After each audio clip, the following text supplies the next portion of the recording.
we're talking about the future of FGC Cardosa, from where I'm sitting now, I think that the our successor leadership have their work cut out for them.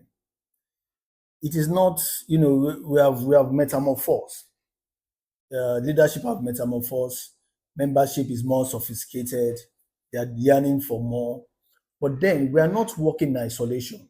We have about 117 unity schools, if I'm right. We have common challenges under funding of those schools. Even when it's funded in particular areas, the money are not seen. I mean, there's a school that took their principal to EFCC, and they had reasons. There are now templates in which you can follow the money, but we all know all the issues that are going on, and we have to actually tell ourselves the truth. Then we are now working in a political space. We are working with. We are now in a country that we don't have that luxury of, we can do anything as it were before. Now the scarcity of funding, the scarcity of fund, and the president can make a pronouncement that can change everything that has to do with unity schools. So the kind of leadership we are looking for now, or we should have now, like I said, when we had the emergency, I think it's in October last year that we had this emergency AGM. And I said, look, the kind of BOT that we must have now are not just people being in BOT for just being there. There must be people that have muscles. There must be people that financially, if there is a call, they can meet those financial needs. There must be people that they can talk to. If they can't talk to the president of Nigeria directly, they must be able to get the PA to take a phone call to him, or talk to the ministers, or talk to the president of the Senate, or talk to the leadership of the House. So look, because remove this thing, this thing is in our DNA. Remove us from this water of unity schools, FGC Kaduna, FGC Kano, and all these schools. We are nobody. Actually, we are nobody. You can see that the Baptist Butterfly schools they have their own thing and everything like that. So the funding. Imagine, government can come up tomorrow and say that we are not funding unity schools again, and they say offer of forced refusal. It can happen. And if you don't have the people that have the muscles on ground, you will lose it. You will lose this institution to people that have no affinity, who have not slept on the bunk like we have slept, who have not. I'm a Christian, but I've been to the mosque. I've stayed in the house of Muslims in Kano. We have people that they have not had that mixture, that they have not. It's a privilege, and you can see that majority of us. Yes, we've had some scandals with some of us, but majority of us, when they are in position of authority, commanding heights, the way we behave is different. We are more receptive to people from other clients, because that is how we have been trained. That's how we have been indoctrinated.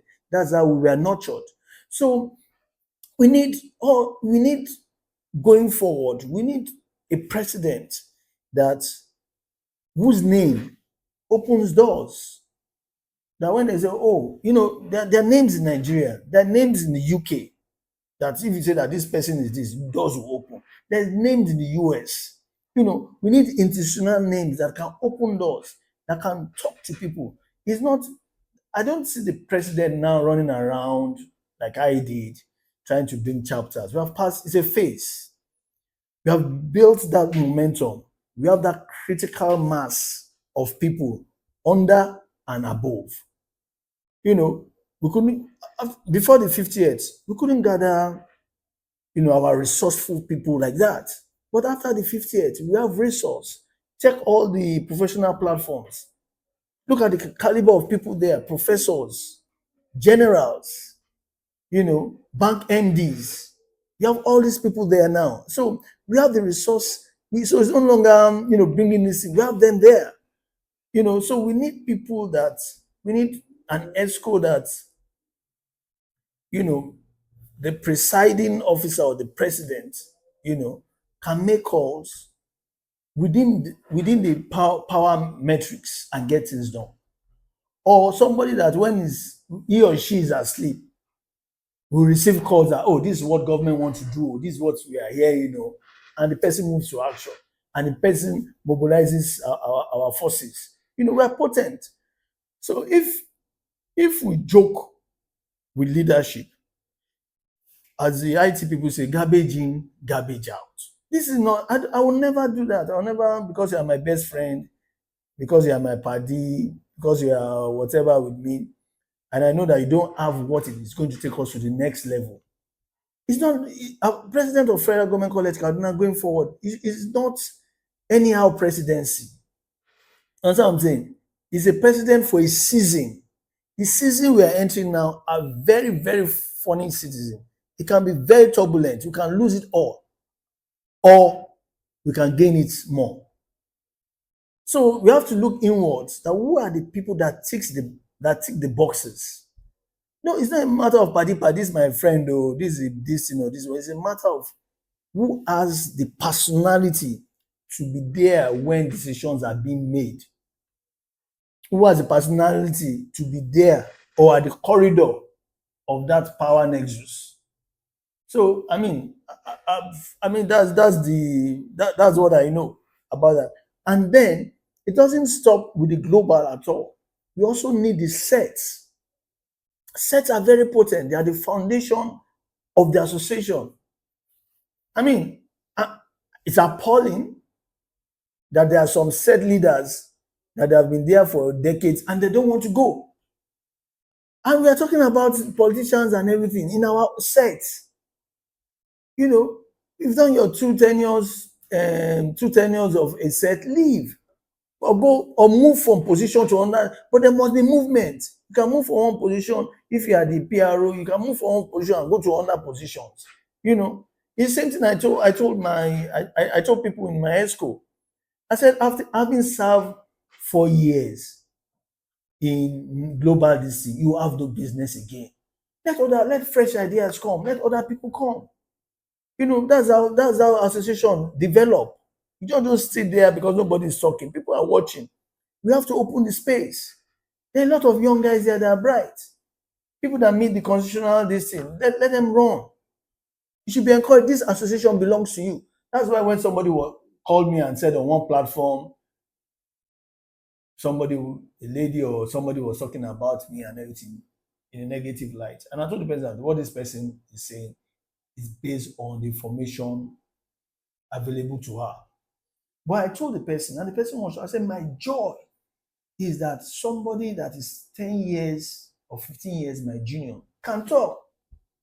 That's my joy. If I've done that alone, if that's the only thing I've done in this association, I'm good to go.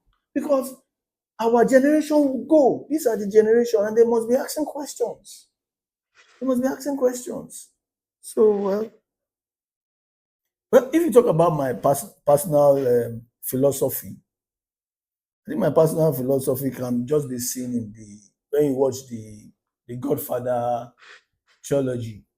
When you look at that film, that's the only film that I think I've watched about 30 times, you know, and I'm always learning things, you know, how to treat family, you know, some things that you cannot do to your family member, how to protect your people, you know, that's my life. You know, I can leave my own issues and literally put my life on it for somebody that is my own. And I guess by and large, you know, we'll get there, but there's a responsibility. You know, all of us have to play our parts and have to play it well. So I guess that was all. Thank you for having me. You know, I still remain Seyi Gambo, the global president of Federal Government College Kaduna Alumni Association, aka FDC Kadosa. And I guess that's about my tenure. The little I can remember about my tenure. Thank you so much.